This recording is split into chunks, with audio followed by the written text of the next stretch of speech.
ناظرین، آپ دیکھ رہے ہیں اپنا پسندیدہ یوٹیوب چینل لرننگ پوائنٹ اور میں ہوں آپ کا میزبان اشرف علی نسیم۔ عزیز طلبہ طالبات، ہم پڑھ رہے ہیں مطالعہ پاکستان کا 7واں باب، پاکستان کے خارجہ تعلقات۔ آج کے سبق میں ہم اقوام متحدہ اور اس کے بنیادی اداروں کے بارے میں تفصیل سے پڑھیں گے۔ تو آئیے آج کے سبق کا آغاز کرتے ہیں۔ 1919 میں پہلی جنگ عظیم کے خاتمے پر انجمن اقوام لیگ آف نیشنز کے نام سے ایک تنظیم بنائی گئی۔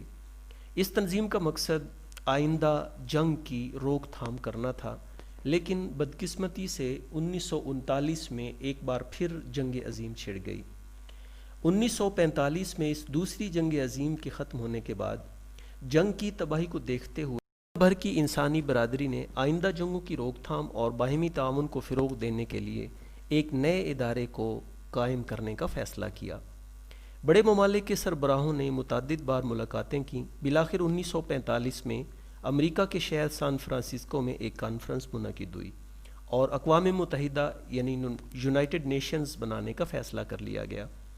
50 ریاستوں کے نمائندوں نے 25 جون 1945 کو اقوام متحدہ کے چارٹر کی منظوری دے دی اور بالآخر یہ ادارہ 24 اکتوبر 1945 کو وجود میں آیا۔ اقوام متحدہ کا ہیڈ کوارٹر امریکہ کے شہر نیو یارک میں بنایا گیا۔ اقوام متحدہ کے تمام ارکان ممالک کو پابند کیا گیا کہ وہ مذہب، رنگ، زبان، نسل اور جنس کے فرق سے بالا تر ہو کر صرف انسانی حقوق کے لیے کام کریں گے۔ شروع میں اقوام متحدہ کے صرف 51 ممبر تھے، بعد میں یہ ممبر بڑھتے چلے گئے اور اس وقت اقوام متحدہ کے اراکین کی تعداد 193 ہے۔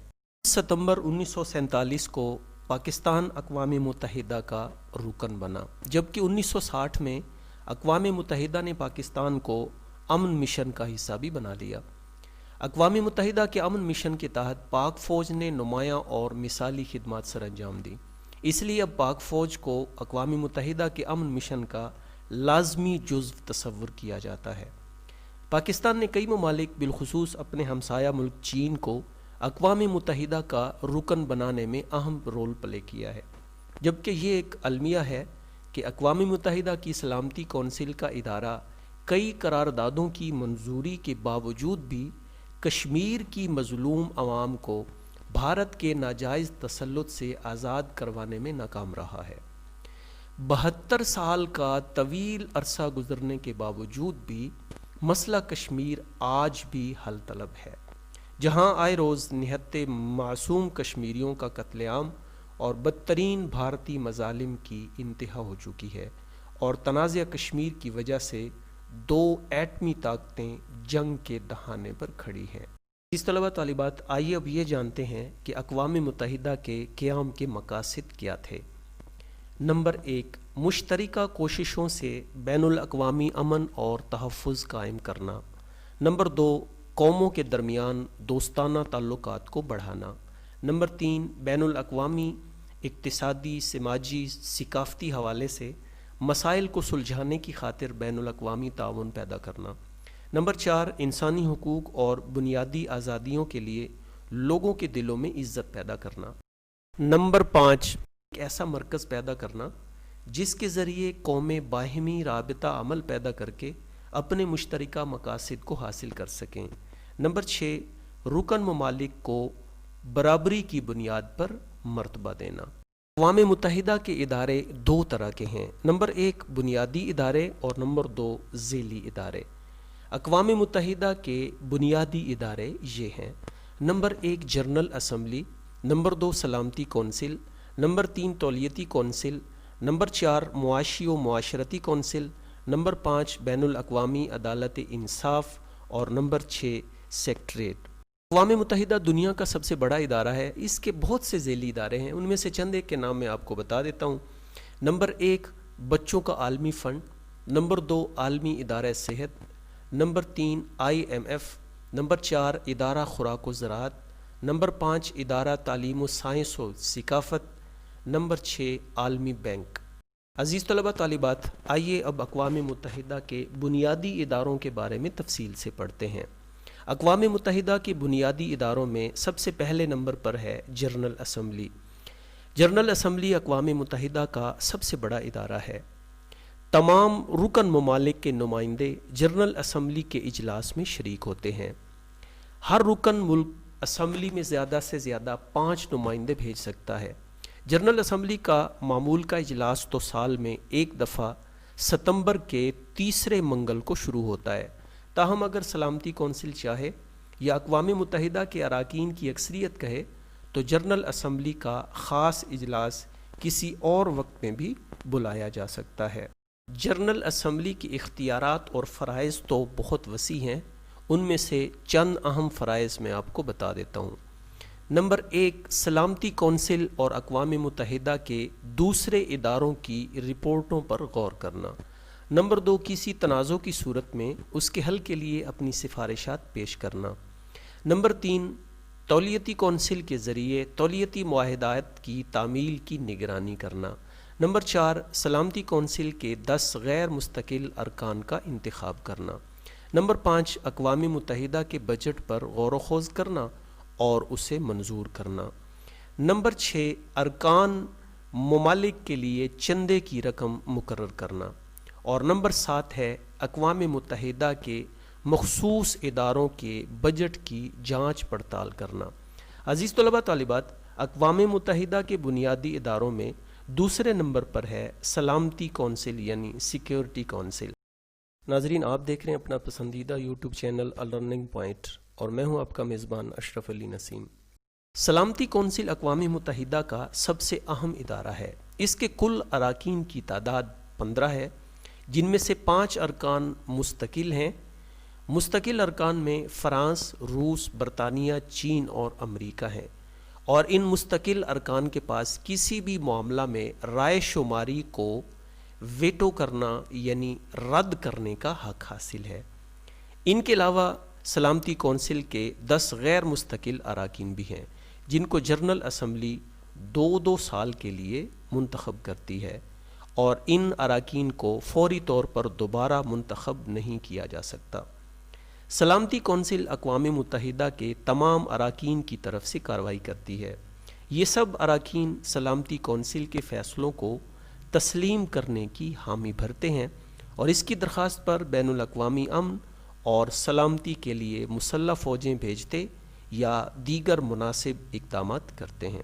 سلامتی کونسل کی کارروائی ہمیشہ جاری رہتی ہے، اس لیے ہر رکن ملک کا ایک نمائندہ ہر وقت اقوام متحدہ کے ہیڈ کوارٹرز میں موجود رہتا ہے۔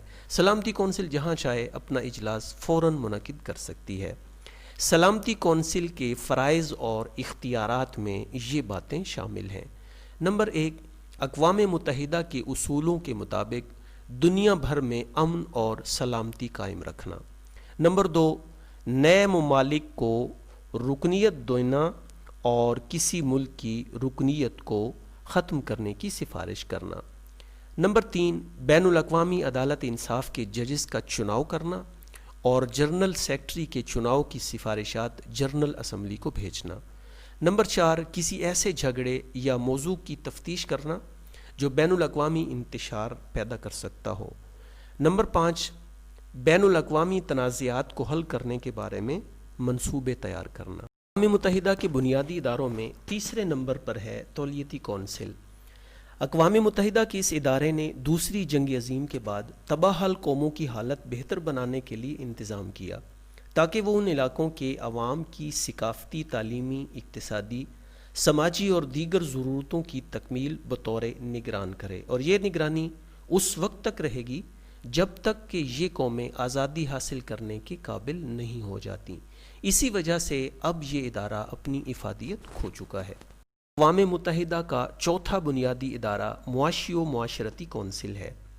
معاشی و معاشرتی کونسل کے کل اراکین کی تعداد 54 ہے۔ ان کا چناؤ اقوام متحدہ کی جنرل اسمبلی اور سلامتی کونسل مل کر کرتی ہیں۔ ہر رکن کی میعاد 3 سال ہے۔ 1/3 ارکان ہر سال ریٹائر ہو جاتے ہیں اور ان کی جگہ نئے ارکان منتخب کر لیے جاتے ہیں۔ کونسل کا اجلاس سال میں 3 بار طلب کیا جاتا ہے۔ اس کے علاوہ خصوصی اجلاس کبھی بھی بلایا جا سکتا ہے۔ اس کونسل کے ارکان اپنے میں سے ایک کو اپنا صدر چن لیتے ہیں۔ جنرل اسمبلی کے زیر انتظام یہ کونسل اقوام متحدہ کی اقتصادی اور سماجی سرگرمیوں کی ذمہ دار ہے۔ اس کونسل میں ہر فیصلہ محض کثرت رائے سے کیا جاتا ہے۔ یہ رکن کا ایک ووٹ ہوتا ہے۔ یہ کونسل کمیشنز اور کمیٹیوں کے ذریعے کام کرتی ہے۔ معاشی و معاشرتی کونسل کے فرائض میں یہ باتیں شامل ہیں: انسانوں کے معیار زندگی کو بلند کرنا اور معاشی و معاشرتی ترقی کی کوشش کرنا، تعلیمی، سائنسی اور ثقافتی شعبوں میں تعاون کرنا، بے روزگاری، غربت اور بیماری کو دور کرنے کے لیے منصوبہ بندی کرنا وغیرہ۔ اقوام متحدہ کے بنیادی اداروں میں 5ویں نمبر پر ہے بین الاقوامی عدالت انصاف۔ بین الاقوامی عدالت انصاف کا صدر مقام ہالینڈ میں ہے۔ یہ عدالت اقوام متحدہ کا سب سے بڑا قانونی ادارہ ہے۔ تمام ملک جنہوں نے آئین عدالت کے منشور پر دستخط کیے ہوتے ہیں، جس مقدمے کو چاہیں اس عدالت میں پیش کر سکتے ہیں۔ اس کے علاوہ خود بھی سلامتی کونسل قانونی تنازع اس عدالت میں بھیج سکتی ہے۔ بین الاقوامی عدالت کے ججز کی تعداد 15 ہے۔ عدالت کے ان ارکان کو جنرل اسمبلی اور سلامتی کونسل آزاد رائے شماری کے ذریعے 9 سال کے لیے منتخب کرتی ہیں۔ جج اپنی ذاتی قابلیت کی بنا پر منتخب ہوتا ہے، تاہم یہ خیال رکھا جاتا ہے کہ اہم قانونی نظام کی نمائندگی ہو جائے۔ یاد رہے کہ ایک ہی ملک کے 2 جج بیک وقت منتخب نہیں ہو سکتے۔ بین الاقوامی عدالت انصاف اپنے فیصلے حاضر ارکان کی اکثریت کی رائے کے مطابق کرتی ہے۔ بین الاقوامی عدالت انصاف کی ذمہ داریوں میں یہ باتیں شامل ہیں: ریاستوں کے مابین تنازعات کا حل کرانا تو اقوام متحدہ کے منشور میں شامل ہے۔ اسی وجہ سے تمام موضوعات پر مقدمات کی سماعت کرنا، بین الاقوامی قوانین کی تشریح و توضیح کرنا اور اقوام متحدہ کے مختلف اداروں کو قانونی مشورہ دینا بین الاقوامی عدالت انصاف کے فرائض میں شامل ہے۔ اقوام متحدہ کے بنیادی اداروں میں 6 نمبر پر ہے سیکریٹریٹ۔ سیکریٹریٹ اقوام متحدہ کا ریکارڈ آفس ہے اور نیو یارک میں قائم ہے۔ سیکریٹریٹ کا سربراہ سیکرٹری جنرل کہلاتا ہے۔ سیکرٹری جنرل کی مدد کے لیے کئی سیکرٹری بھی چنے جاتے ہیں۔ جنرل اسمبلی اور سلامتی کونسل سیکرٹری جنرل کو 5 سال کے لیے منتخب کرتی ہیں۔ سیکریٹریٹ کی ذمہ داریوں میں تمام اداروں کے اجلاسوں کی کارروائیوں اور خط و کتابت وغیرہ کا ریکارڈ محفوظ رکھنا شامل ہے۔ عزیز طلبہ طالبات، اس کے ساتھ ہی ہمارا آج کا سبق مکمل ہوا۔ آج آپ نے مطالعہ پاکستان کے 7ویں باب پاکستان کے خارجہ تعلقات میں سے اقوام متحدہ کا تعارف، اقوام متحدہ کے قیام کے مقاصد اور اقوام متحدہ کے بنیادی اداروں کے بارے میں تفصیل سے پڑھا ہے۔ مجھے امید ہے کہ آج کا یہ سبق آپ کو اچھے طریقے سے ذہن نشین ہو گیا ہوگا۔ ملتے ہیں انشاءاللہ اگلے سبق میں۔ السلام علیکم ورحمۃ اللہ وبرکاتہ۔